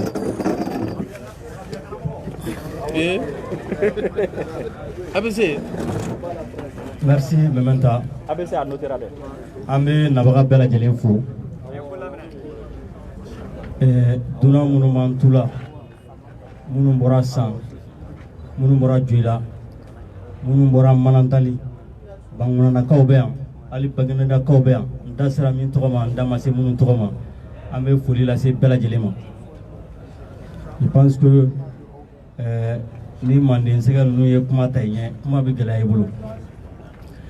mais puis krengren yalla ambe foli la se peuple malien les 19 boli là, je pense que on sera à Kenekan. Koba do Kerai, Angang Andasi Nima. Kalikan do Kerai no, Angang Amina Kali. Oijume, Naya Jetemine, Ambalmake don Nanakana Kurane, Den Sabadi, Araman Ben Jarama. Kurane Saba. Donc, ni mɔgɔ min b'a dɔn kuranɛ ye livre min ye bɛɛ lajɛlen b'o dɔn an b'o filɛ kalikan de ko k'a di jamana in ɲɛmɔgɔba saba ma Asimi Sogɛl ani Malik Jaw minnu bɛ organe de la transition kunna bi donc an bolo o ye kalikan de ye kuranɛ in dili a bɛ fɛn caman fɔ mais a dira kɛnɛ min kan kɛrɛnkɛrɛnnenya la n'o ye Faransi tagali o nisɔndiya kɛnɛ ye a kan ka fɛn caman yira an na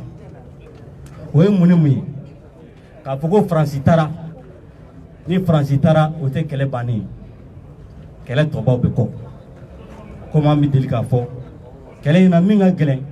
o ye kɛnɛmajugu ye n'an ye kɛnɛmajugu gɛn sokɔnɔjugu an yɛrɛ dama ɲɔgɔn kan yan nɔ taa yɔrɔ t'o bolo ko baw yɛrɛ dama ka ɲɔgɔn tu sulu kɔnɔ o ka wusa wara ka don o kɔnɔ donc n'an ye wara gɛn an yɛrɛ dama an bɛ kun ɲɔgɔn na yan. Donc kalikan min kɛra o kɛra ka taa an ka nin ɲɛmɔgɔ sababu a bɛ taa fɛn caman kan mɛ kɛrɛnkɛrɛnnenya la maliyɛnw bi fɛn min nɛgɛ bɛ maliyɛnw yɛrɛ la bi o ye justice de ye o ye justice yɛrɛ de les Maliens a soif de la justice donc anw bolo bi an bɛ min ɲini an ka jamana ɲɛmɔgɔw fɛ u ka hali bi u k'u sɔmi sigi justice kan. Ka baara kɛ hali bi justice kɔnɔ an camarades minnu minɛna an t'a da dɔw la siri tun o bɛɛ walawala k'a fɔ mais a sangani kɔnɔ anw ye min ye justice kɔnɔ kɛrɛnkɛrɛnnenya la kaso bon na a kan k'an bila an ka réfléchir kaso bon min na a contenance tɛ tɛmɛ mɔgɔ 400 kan i bɛ taa sɔrɔ mɔgɔ 3,000 n'a a nɔ k'a kunkanfɛn de bɛ yen nɔ ça doit interpeller la justice ça doit interpeller la justice donc o yɔrɔ la an b'a fɔ an ka justice mɔgɔw ye u k'u hakili t'o la kaso tɛ priorité ye anw fɛ yan bi kaso ye exception de donc minnu kan ka juger rapidement je pense que u ka juger ni minnu bɛ bila u ka bila mais caman bɛ yen bi minnu sigilen don k'u bɔ jugement ma kɔnɔ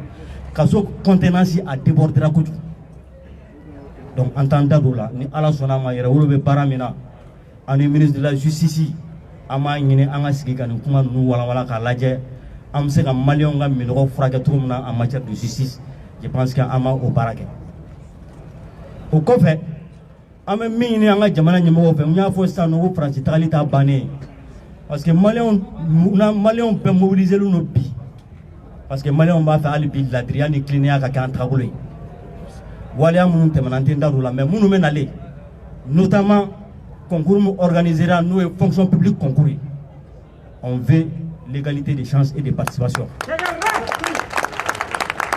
Pratiquement nous et Bolo Jankoy, on s'est dit nous à Djabou Makono. Donc disposition kata. Ni fiera là, Mununganga Nyagi Uruga Nyagi. C'est ça les Malikois. Administrativement, nous et politique ou ka sanctionner, nous quand sanctionner tout le monde va sanctionner. C'est ça les Malikois. Donc Aganatoy ne karsa de ne karso samoy ne karsa muso de ne karsa muso somoy o ka bo malikula asimi denga ka kala tromna ben de kanga ka atukala kanga kanyala otuala en kelen na fen fen en pe denga kanyala otuala kelena c'est ça le malikula c'est ce qu'on demande bolo janko ka voilà donc au Congo mbe nale en sigilo no guluma kono on veut vraiment un Mali nouveau bon abetan de kan Francis kɛlɛ kɔfɛ ni kɛlɛ ninnu fana bɛ na n'u yɛrɛ kɛlɛ de donc Asimi ka fanga tɔ sinsinni an bɛ a bilasira an bɛ taa n'olu ye pour que fanga in tɔ ka sinsin o kɔfɛ yɛrɛwolo b'o baara min na n'i y'a jateminɛ an kɛlen don ka wulikajɔw caya wulikajɔw cayalen don a yɔrɔ la an b'an ka cɛkɔrɔba in fo min wulila sisan ka présenté n'o ye Karambe yɛrɛwolo ye bɔli fɛn fɛn kɛ k'a yira mɔgɔw la on bɛ taa nin kɛnɛ fɛn fɛn kan an bɛ taa nin n'a ɲɔgɔnnaw de sɔrɔ yen ni min ma kɔrɔ ani nin ye o tɛ jigin ni Aji jukɔrɔ an taara Bankumana BNP témoigné c'était la même chose quand on a été à Farabana c'était la même chose donc an bɛ bɔli fɛn fɛn kɛ an b'a ye k'a fɔ Mali be cogoya min na bi nin ka di hali an ka cɛkɔrɔba minnu bi n'u Mali ɲugun kun b'u la n'u kun tɛ Mali ko yɛrɛ la bilen a bɛɛ kɛlen don ka wuli k'u jɔ Mali fan bɛɛ fɛ donc an ko an tɛ se ka sigi olu kuma ninnu da fɛ a ka kan an ka wuli ka se nin yɔrɔ ninnu bɛɛ la wulikajɔw bɛ sen na wulikajɔw bɛ sen na weleliw bɛ sen na weleliw bilalen don yɛrɛwolo ma Mali kin fan bɛɛ fɛ an ka région bɛɛ la an ka cercle bɛɛ la an ka commune na wele bilalen don yɛrɛwolo ma c'est pourquoi o baara ninnu an kɛlen don k'olu boloda ni Ala sɔnna ma o fana bɛna kɛ don kɛrɛnkɛrɛnnen ye an bɛna an sɔmi sigi minnu kan k'a daminɛ Mali kɔnɔ yan fo Mali kɔ kan numéro de téléphone bɛ to yen bɛɛ lajɛlen kan k'i inscrire yɔrɔ min na bɛɛ lajɛlen kan ka i sɔri yɔrɔ min na an bɛ ka baara kɛ ten tɔ pour que mɔgɔw bɛɛ bɛ se ka inscrire ka na an ka Mali bɔ ɲɔgɔn an ka Mali bɔ nɔgɔ la donc o la an t'a fɛ mɔgɔ si ka to kɔ dayɛlɛnnen don bɛɛ ye a bɛ kɛ minnu ɲɛna k'a fɔ ne ma n'a yɛrɛ wolo depuis a daminɛ la mais ne nana kɔsan mɔgɔ ni kɔrɔlen tɛ yɛrɛ woloko la n'i nana i b'i faso ko de la i bɛ baara min kɛ o de bɛ jɔyɔrɔ d'i ma i bɛ baara min kɛ o de bɛ jɔyɔrɔ d'i ma donc k'a yira maliyɛn fɛn fɛn na minnu kan ka tubi hali bi u ka tubi kana tubi dayɛlɛ ɲɔgɔn na hali bi a tɛ datugu u ka fara ɲɔgɔn kan hali bi a dayɛlɛnnen don Mali ko dɔrɔn de don an tɛ mɔgɔ kula an tɛ mɔgɔ ɲɛda lajɛ an ye mɔgɔ dɔw cité mɔgɔ dɔw bɛ ka yɛlɛma bi u tun bɛ jɔyɔrɔ dɔ la fɔlɔ mais u y'a ye k'a fɔ an bɛ ka taa sira min kan nin de ye sira jɛlen ye nin de ye sira tilennen ye donc u bɛ ka na donc an b'a ɲini tɔw bɛɛ lajɛlen fɛ an ka fara ɲɔgɔn kan an ka na o cogoya kelen na o la an bɛ foli lase Bafulabekaw ma olu minnu kɛlen don ka wele bolo bila ka boloda ka foli se Kitakaw ma olu fana kɛlen don ka wele boloda k'a ɲini kin tɔw bɛɛ fɛ k'a ɲini région tɔw bɛɛ fɛ minnu fana kɛlen don ka wulikajɔw boloda u ka se contactiw bɛ yen u ka se yan ni an kan ka ɲɔgɔn bilasira cogo min na an bɛ ɲɔgɔn bilasira parce que hakilina ko de don an tɛ se ka nin kɛlɛba in kɛ ka ɲinɛ ɲini ka dɛsɛ a ku la k'an ka jamana bɔ nin tɔɔrɔya jugu in kɔnɔ san piiriga kɛlɛ ka tila k'a fɔ an b'an sigi o ko da fɛ ko k'o to ko manamanamɔgɔw k'o ta o kɔni an tɛna sɔn o ma cogo si la donc an b'a ɲini jamana ɲɛmɔgɔ jamana den bɛɛ lajɛlen fɛ bɛɛ lajɛlen k'i inscrit yɛrɛwolo ka nin cadre in kɔnɔna la pour que an ka bɔ nin tɔɔrɔya ninnu kɔnɔna la mais bɔ kuma la ni min ye o ye hali bi an k'an kɔlɔsi an k'an kɔlɔsi n bɛ misali jumɛn di o yɔrɔ la o ye Centrafrique misali ye ko min kɛra Centrafrique tile fila in na an y'a ye k'a fɔ faransɛw gɛnna ka bɔ yen mais hali bi u taara gulokiba min tun b'u kana u y'o bɔ u kana ka taa jean pantalon ni chemise dɔ ja u kana ka na ka t'u don MINUSCA o sous couvert la k'a ɲini ka Centrafrique k'o président ka si la tunu a kan n'an ka cas bɛɛ lajɛlen ka surun ɲɔgɔn na donc an bɛɛ lajɛlen kan ka kɛ mɔgɔ ye minnu bɛ lakɔlɔsili kɛ MINUSMA min bɛ yan nɔ jamana ɲɛmɔgɔ minnu b'an kunna an b'a dɔn an dalen n'u la an sɔnnen n'u ye u bɛ fɛɛrɛ tigɛ MINUSMA ye n'a la tɛmɛ yɛrɛ mais an bɛɛ lajɛlen ka dɛmɛ ka fara o kan Faransi tɛ taa ka MINUSMA to yan an kana an miiri n'o yɛrɛ Faransi tɛ taa ka MINUSMA to yan ne ye Macron ko u tɛ taa sa k'u tɛ délai observer parce que u bɛ fɛ ka organew de to yan nɔ ka don o la mais a tɛ k'u la Ala kana jigin u kɔnɔ yɛrɛ donc an b'o ɲɛfɔ an ka jamana ɲɛmɔgɔw ye hali bi an k'an kɔlɔsi o la ni MINUSMA fana kan ka taa teliya o teliya la u k'o fɛɛrɛw bila sen kan an b'a dɔn o fɛɛrɛ b'u bolo a dɔnniya b'u bolo a se b'u bolo donc u k'o fɛɛrɛw bila sen kan pour que ka MINUSMA yɛrɛ fana n'a daga lataa parce que MINUSMA y'an delila k'o fɔ i tɛ MINUSMA section foyi ta ni français de t'a piloté a bɛɛ français i mana section fɛn fɛn ta a division politique o a division économique o a sécurité o a bɛɛ français de donc a logistique n'a matériel bɛɛ a bɛɛ de ye français ye an b'u dɔn donc mais u tɛ se ka ko foyi kɛ yan nɔ parce que ils sont sur surveillance donc an bɛ jamana kɔnɔdenw hakili sigi n'o ye k'a ɲini jamana ɲɛmɔgɔw fɛ fɛɛrɛ fɛn fɛn kan ka tɛmɛ tigɛ MINUSMA kama parce que MINUSMA ka mandat ye a bɛ renouveler juin ani juin man jan donc fo ka fɛɛrɛ de tigɛ juin nata u ka MINUSMA kana u ka mandat kana renouveler o kɔni o ye fɛn dɔ de ye a kana renouveler donc n'u bɛ taa cogo min na u ka taa o cogo la donc ne tun b'a fɛ ka kuma min fɔ dakurunya damadɔ la o y'o ye o la ka foli lase hali bi maliyɛn minnu bɛ diaspora la maliyɛn minnu bɛ diaspora la u bɛ ka yɛrɛwolo senkɔrɔma dun cogoya min na an bɛɛ lajɛlen b'a dɔn mais même ta da sera a ma sisan nɔ a fɔra ko Poutine de bɛ ka wari d'an ma Ala de b'a dɔn kira de b'a dɔn yɛrɛwolo bɛ ka baara cogoya min na a bɛ ka fɔ ko an ni transition de ko transition de bɛ ka wari d'an ma yɛrɛwolo bɛ ka marché cogo min na Ala de b'a dɔn mɔgɔ si t'a miiri an na yan nɔ k'a fɔ ko hali 1 million ko événement k'a bɛ se ka an si an ɲɛna a bɛ mɔgɔw ɲɛna k'a t'an si an ɲɛna k'an bɛ se ka kɛ mais ala ka bɛɛ lajɛlen sɔn sabali la yɛrɛwolo sigilen don dynamique min kan yɛrɛwolo bɛ cɛsiri min bolo an b'a deli ala fɛ hali bi ala ka u cɛsiri ala k'o kɛ an tagabolo ye pour que maliyɛnw jigi sɛmɛni min banna u hakili min banna ka kɛ min ye pour que an ka ko ye c'est pour que an tɛ bɔ kuma la ni ala sɔnna ma mardi mais o to semaine nataw la an bɛ fɛɛrɛ tigɛ mɔgɔw bɛ se ka adhérer yɛrɛwolo la depuis Kayi fo Kidali fo yɔrɔ min na fo Mali kɔ kan mɔgɔw bɛ se ka adhérer cogo min na an b'olu fɛɛrɛw tigɛ k'o numéro bila pour que mɔgɔw ka se ka adhésion kɛ hakilina in ka cari n'a bɛ se ka dilan cogo cogo Mali bɛ se ka dilan cogo cogo n'an ko y'an bolo jɔ yɔrɔ min na n'a bɛ se ka dilan cogo cogo an ka dilan o cogo la donc mɔgɔ si kana sunɔgɔ mɔgɔ si kana sɛgɛn ne bɛ bɔ kuma la hakɛto b'a la sisan ni Poutine ka wari n'a b'a yɔrɔ dɔn a y'a yɔrɔ fɔ n'i ma ko teliya dibi bɛ ka don dɛ tɛ image ɲɛnama sɔrɔ non lampanter bien oui maman i b'a kusi la dɛ c'est comment an bɛ aw bɛɛ lajɛlen fo mɔgɔ mɔgɔ sera na an b'a bɛɛ lajɛlen fo nin waati na an bɛna kuma di an ka russophone ma sisan a bɔra maliyɛn na a kɛra russophone ye sisan an kun hakili la k'anw de baara kɛ ɲɔgɔn don jaa de Poutine de baara la n b'a ɲin'a fɛ a ka tɛgɛrɛba fɔ a ka Adama Ben Jara Ben de cerveau tigɛ voilà.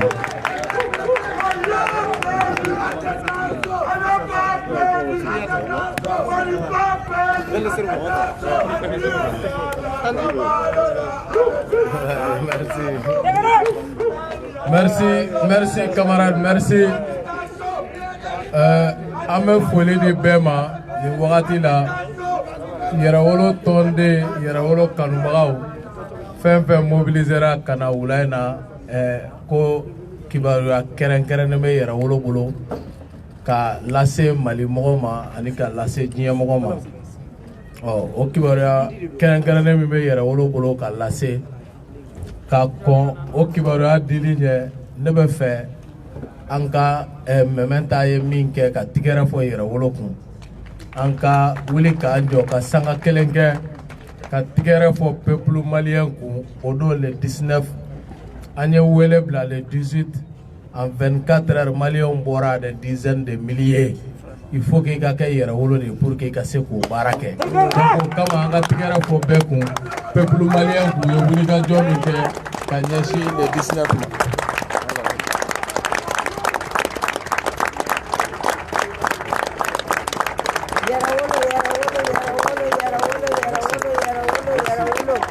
Voilà, merci les camarades, merci beaucoup. Donc le 19 février boli o foli kelen ko Mali faso jama ye yɛrɛwolo tɔgɔ la an b'an da don an balima minnu kun minɛna n'o ye le camarade solide Pape Diallo ani le camarade infatigable Adama Diko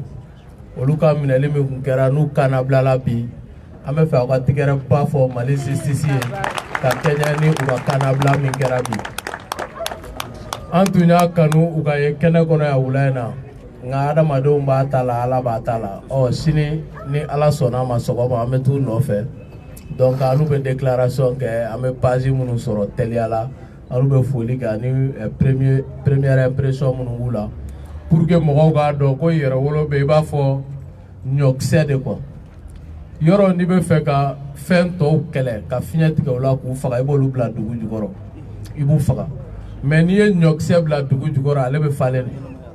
o le kɛ i k'a faga a bɛ falen de donc yɛrɛwolo bɛ i b'a fɔ ɲɔkisɛ là où i bɛ yɛrɛwolo bila dugu jukɔrɔ k'i bɛ fiɲɛ tigɛ a la e bolo k'i bɛ k'a kɛlɛ mais au contraire i bɛ k'a dɛmɛ de donc o de kama moral min bɛ camarades la ne tun bɛ fɛ u ka bɔ bi ka na nin kɛnɛ kan aw yɛrɛ k'u ka moral ye quoi combien ils sont contents ils sont heureux d'avoir été incarcérés comme Modibo Keïta a été incarcéré pour la patrie. U ma da tugu fɛn wɛrɛ la f'u ko ko an bɛ an faso kuma bɔ bamananw ko den bɛ bi a ta b'a bolo o bɛ se ka kɛ o nka n'i da tugura fasoko la o ye fitinin de ye sacrifice la quoi du moment que an balima dɔw de bɛ ka sa pour que Mali ka jɔ wa anw yɛrɛ faralen ɲɔgɔn kan an ko an pɛrɛnnen don k'an nin de di Mali bɛ guerre min kɔnɔ guerre ka se ka ban cogo min malidenw ka lafiya k'u ka hɛrɛ cɛya k'u ka tɔɔrɔ dɔgɔya donc o kama o wulikajɔ la an pɛrɛnnen don a bɛɛ kama madama n'an ka laɲini bɛ se ka sabati cogoya min na. N tɛmɛtɔ bɛ nɔngɔn kari kɛ ka don kiri bunakun kan minnu kumana ɲɛ olu dɔw da magara la bi fɛn min kɔngɔ bɛ malidenw na kosɛbɛ walayi kiri kɔngɔ don. On ne saurait bâtir une nation juste dans l'injustice o tɛ se ka kɛ. Jamana o jamana n'i ko k'i mago bɛ état de droit la pour que bɛn ni kelenya ka sabati basigi ka na jamana kɔnɔ il faut que sariya kiri ka lakile jo sariyaw olu ka lakɔlɔsi. Donc an bɛ ministre de la justice wele n'o ye Kasoge ye. Nous suivons désormais tous les dossiers de justice. Fɛn o fɛn bɛ kiri bunakun kan si la justice est rendue au nom du peuple Yɛrɛwolo fait partie du peuple. Pour ne pas dire que Yɛrɛwolo c'est le peuple. Donc o kama an b'a bɛɛ suit walayi an b'a bɛɛ suit. Fɛn o fɛn corruption ye fɛn o fɛn bingali ye a bɛ kusi o kusi kan a bɛ mɔgɔ o mɔgɔ kan kabiri madama an bɛ nin kɛlɛ la o Sidiki ye min kɛ lutte sociale la jamana kɔnɔ a bɛ kunnama bɔ wa Yɛrɛwolo tɔnden caman ye wulikajɔw kɛ cogo di foroba ka hɛrɛ bɛ lakana. Donc o baara de b'an bolo ka wele da bɛɛ kan bin kɛlen bɛ mɔgɔ o mɔgɔ kan sariya sira fɛ i ka hakɛ sira fɛ k'i ka se Yɛrɛwolo ma joona an ka kɛlɛ ta k'a kɛ faso jama ka kɛlɛ ye cogo min na i bɛ se ka bila i ka hakɛ kɔnɔ. An ye Ibrahim Boubacar Keita ka fanga Amadu Tumani Ture ka fanga Alpha Omar ka fanga Musa ka fanga an y'a fanga naani fɛn o fɛn lagosi parce que dansago de tun bɛ kɛ fantanw kan. Minnu bolo ka jan olu de ta ye tiɲɛ ye minnu bɛ yen ni Ala ma jɔyɔrɔba d'u ma wari t'olu bolo ka kiri san mɔgɔ t'olu bolo minnu bolo ka jan o tigiw bin bɛ k'olu ka k'olu daraki hakɛ bonyana diɲɛ jamana o jamana kɔnɔ a ka gɛlɛn o jamana kɔnɔ basigi ka sabati. Donc pour que hakɛ bɛ se ka kɔlɔsi cogo min mɔgɔw ka jo sariyaw ka lakile fo an ka kan fara ɲɔgɔn kan. Yɛrɛwolo bi n'i ye jamanadenw nalen a la c'est parce que an ko Malikura tɛ se ka jɔ sariya sɔsɔ kɔnɔ dɛ. Malikura tɛ se ka jɔ bingali kɔnɔ a kɛra recrutement fɛn o fɛn ye a kɛra attribution fɛn o fɛn ye. D'ailleurs an bɛ min fɔ bɛɛ ye opinion ye logements sociaux attribution Yɛrɛwolo suit ça de très près. A suspendra commission dissoudra mais enquête bɛ ka continuer baara in bɛna continuer parce que mɔgɔw ka hakɛ de don. Minnu ka hakɛ don a bɛ d'u ma dɛ. Minnu ka hakɛ don a bɛ d'u ma yuruguyurugu min kɛra a kɔnɔ o bɛ bɔ a kɔnɔ mɔgɔ minnu ta y'u ka hakɛ a bɛ d'u ma. Yɛrɛwolo suit ces dossiers comme du lait sur le feu wa a bɛ kɛ sariya kɔnɔ dɛ. An b'o hakililasigi de di jamana bɛɛ ma o baara bɛ kɛ dɛ. Donc o tɛmɛnen kɔ recrutement fɛn o fɛn bɛ sen na on va suivre tout ça de très près. An bɛ an ka procureur wele n tɛmɛtɔ an ka tigɛrɛ fɔ n kɔrɔkɛ kun n'o ye Ture ye. Donc procureur Ture n kɔrɔkɛ don an ka tigɛrɛ fɔ a kun. Donc a bɛ k'a seko kɛ kiri tilenni ko la a n'a ɲɔgɔn caman an bɛ Kasoge fo nka halisa ko Zizu Sam Silima u ye belebeleba kɛ walayi u ye belebeleba kɛ an ka tigɛrɛba fɔ Sam ni Silima kun ani syndicat tɔw bɛɛ lajɛlen Mali kɔnɔ kiri bunakun kan u ye belebeleba kɛ nka halisa malidenw ko an ka danaya b'u yɔrɔ an ka kɔkɔrɔmadenw b'u yɔrɔ ko sonba kulew minnu kelen maa miliyɔn maa bayiri ka niyɔrɔ don k'u bɛ ka yaala halisa u bɛ jamana ci gun kan k'o kuma o ko bɛ cogo di walayi jamanadenw mago b'a la bi dossier dɔw ka ta ko engrais feerela tɛ ko k'a ko bɛ cogo di maliyɛnw mago b'a la hakɛ cayara kosɛbɛ hakɛ cayara o de y'a to mɔgɔw welela corruption an bɔra kɛlɛ min kama état de droit an kun b'o de la sous Ibrahim Boubacar Keita pendant la lutte M5 mɔgɔw sar'o la blindé en carton k'aw ka taa kɛlɛkɛminɛnw san ka jamanadenw ni lakana ka duguw ni lakana o nafolo de taara mɔgɔ kelen fila fɛ k'o dun certes Kufa est dangereux mɔgɔw b'a fɔ Yad est dangereux olu ye terroriste ye mais mɔgɔ min fana b'a to e b'an ka avion wari dun k'an ka kɛlɛkɛminɛnw wari dun an ka surasiw ka prime bɛ dun o de bɛ Kufa ni Yad renforcer n'u bɛna duguw kɛ Tongo ye e fana ye terroriste financier de il faut que les terroristes financiers soient traqués jusqu'à leur dernière demeure o baara de ka ɲi ka kɛ bi Assimi ni Sadio Kamara nana kɛlɛkɛminɛnw sanna an tun bɛ minnu ye filimuw de la quoi i t'a miiri k'u bɛ se ka san quoi a dɔrɔmɛ kelen ma bɔ Asimi posi kɔnɔ a ma b'u ka so a ma bɔ Sadio ko a ma b'u ka so quoi Mali wari u y'o de ta ka don Mali kɛlɛkɛminɛ la ka taa malidenw ni Mali lakana o dɔrɔn de kun ɲinina o dɔrɔn pe de kun ɲinina fanga tɛmɛlenw fɛ wallahi c'est pas sorcier kɛ i ka jamanadenw ka jɔn ye i b'i ka jamana bɔ bolo la kabiri a bɛ kalo kelen ni wagati bɔ bi jamana camancɛ fɛ bolo an ɲɛ bɛ lamaga baden na ye an yɛrɛ t'a dɔn Kufa tɔgɔ tun bɛ ka fɔ cogo min ou est Kufa an bɛ fɛ k'o de dɔn ka Sadio Kamara ye la ou est Kufa an tɛ Kufa yɔrɔ dɔn wa bientôt an bɛna question de poser à Kidal an bɛ question poser à Kidal où est Yad Agale an bɛna o ɲininkali kɛ très prochainement u kun ye ninnu de kɛ quoi f'a bɛ k'i kɔnɔ ko adamadenw tɛ parce que dɔrɔn cɛ jitoya tɛ tiɲɛ ye quoi jitoya tɛ cɛya ye wallahi jitoya tɛ cɛya ye wali jito sigi yan k'i sigi yan ko i kalifalen don Ala la a bɛ wuli ka boli o de ye jito ye a tɛ da foyi la a dalen tɛ Ala la ko Ala bɛ se k'a lakana jito yɛrɛ de ye jito ye quoi a bɛ boli de Ala kana an kɛ jito ye quoi an bɛ ka kiri makɔnɔ kiri ka lakile jamanadenw tɔɲɔna wallahi jamanadenw tɔɲɔna donc an bɛ justice wele kosɛbɛ maintenant an bɛna an da don point sabanan min na o ye yɛrɛwolo bɛna wele da bi kunɲɔgɔn an bɛ ɲɔgɔn sɔrɔ ni kɛnɛ kelen kan ni heure kelen na ka Mali kunnafonidila bɛɛ wele jamana kɔnɔ ani jamana kɔ kan bɛɛ ka na yɛrɛwolo va appeler le peuple malien sous le drapeau a n'a kɔrɔ bɛ ɲɔgɔn na appel sous le drapeau mɔgɔ min bɛ pionnier ya kɛ mɔgɔ min ye surasiya kɛ o b'a kɔrɔ dɔn quoi ni welela ka na ko appel sous le drapeau a kɔrɔ a ye na an ka faso ni kisi a bɛ kisi cogo di a bɛ kisi ni fɛɛrɛ jumɛn ye le mardi 1er mars le mardi prochain an bɛna o fɔ jamanadenw ye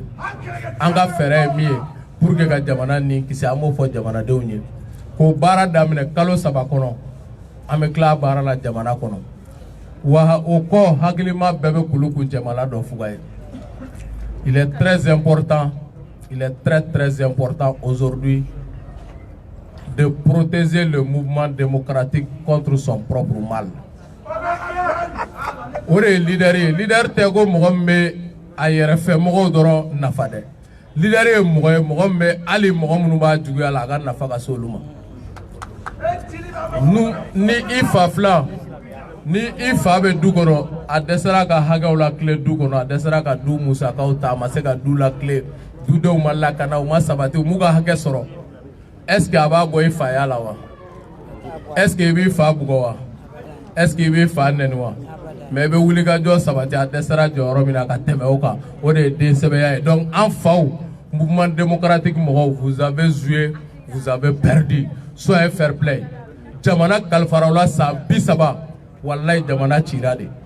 vous avez dessus les enfants depuis le berceau kabiri anw bɛ bamuna na an jigi waro la sifinw ka baara ko i bɛ se retraite ye ka sɔrɔ i ma baara sɔrɔ k'i to chômage la tellement que l'horizon est sombre i yɛrɛ mana kɛ fɛn Mali kɔnɔ a bɛ kɛ dabalibanko de ye quoi f'i bɛ joli bɔ or que tu es né pour réussir dans un pays comme le Mali avec des potentialités naturelles et des potentialités minières kɔgɔji t'anw fɛ yen nka Ala y'an garisɛgɛ ba belebeleba 2 la dɛ dugu jukɔrɔ fɛn o yakubayalen don anw ka jamana kɔnɔ c'est pourquoi an karamɔgɔ Amadu Jikɔrɔni il avait l'habitude de dire que nous sommes en train de mourir de faim sur une montagne d'or ko kungo bɛ k'an faga k'an dalen to sanu kulu sanfɛ quoi fɛn 2 de b'a se mɔgɔ ma kodɔnbaliya ani jɔn yɛrɛla quoi o de b'a se mɔgɔ ma fɛn min nafa ka bon wagati min na kiraw cira u bɛ ka na mun kama ko ka dugudenw yɛrɛ ka hɛrɛ las'u ma mais jɔnw y'u kɛlɛ o duguden kelenw sinon ci bɛ di kira ci bɛ kalifa i la don min e kɔni lakanala o e kunna jara o mais i bɛ k'a lase minnu ma i bɛ fɛ k'olu de kunna ja donc o kama hali n'u b'i kɛlɛ o t'i saliya quoi o ka ɲi ka dɔ de fara i ka mission kan pour que i ka se k'u yɛrɛ lakana ani maa minnu y'i ka hakilina faamu n'olu dar'i la jamana bɛ se ka kisi cogoya min na la révolution c'est pour quitter la négation vers l'addition c'est pour rapporter la multiplication là où il y a la division kɔrɔ wɛrɛ t'a la n'o tɛ ka bɔ juguman na ka na ɲuman na an ka laɲini o de hɛrɛ bɛ bonya maliyɛn bɛɛ kan cogo di a commencer par Tapo a commencé par Boubé, a commencé par Tereta. Nin bɛɛ bɛ se ka hɛrɛ sɔrɔ cogo di Mali kɔnɔ quoi. Mali min kɔnɔ u yɛrɛ bɛ olu minnu bɛ k'a ɲini anw ta ka tiɲɛ ka Mali ta tiɲɛ dɛ. Maliyɛn bɛɛ ka hɛrɛ sɔrɔ quoi. Minnu bɛ Mali kɔnɔ, minnu bɛ Mali kɔ, hali minnu tun b'a faamu. O de ye tubi ye quoi. An tɛ mɔgɔ si de juguya la, walayi mɔgɔ ka dɔgɔ an ka kɛlɛ ma. Hali Emmanuel Macron a bɛ lamaga la, bon kunasini ne yɛrɛ ɲɛ b'u la. Ko Vladimir Putin ni Prigozhin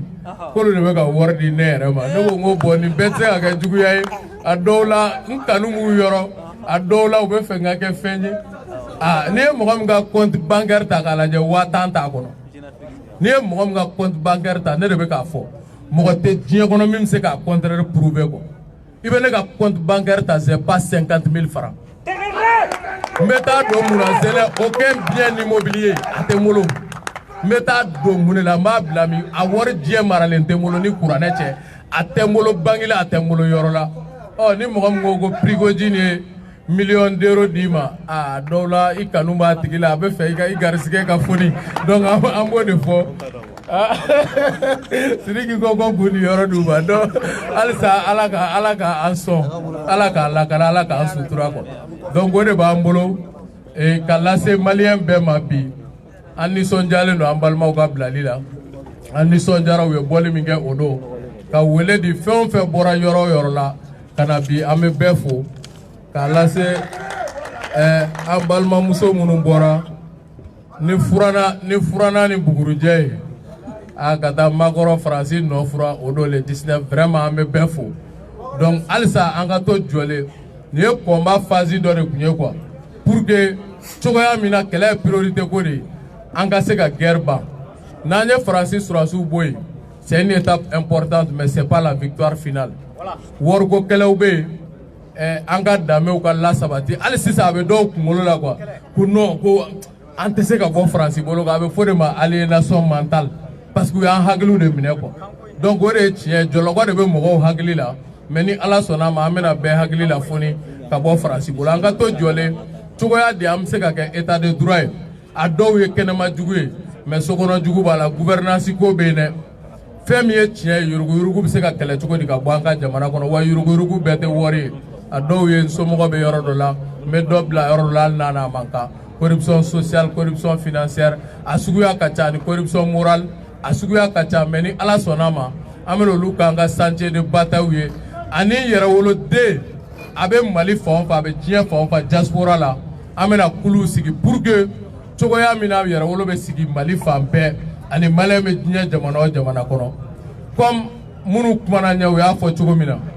an tɛ se ka tilen ka so jɔ quoi sufɛ k'an b'an da ka sunɔgɔ dɔ ka na k'o bɛɛ firi quoi o kuma kɔni t'a la maliyɛn bɛɛ k'o bila u kun na Mali den jugu tɛ sigi Mali kunna k'an to yan quoi o tɛ tiɲɛ ye quoi an kana hali o bila an kun la an kana sigi o la aw kana du t'o la quoi maliyɛn bɛ fan o fan bɛɛ k'i labɛn ka don yɛrɛwolo kulu kɔnɔ i bɛ dugu o dugu la an bɛna sigi Mali fan bɛɛ pour que ka Mali libération baara bila sen kan o de tun bɛ ne bolo ka bɔ kuma la ɲan'an balimakɛ ka kalan kɛ pour que an ka bɔ kɛnɛ kɔnɔ que Dieu bénisse les Maliens debout sur les remparts merci.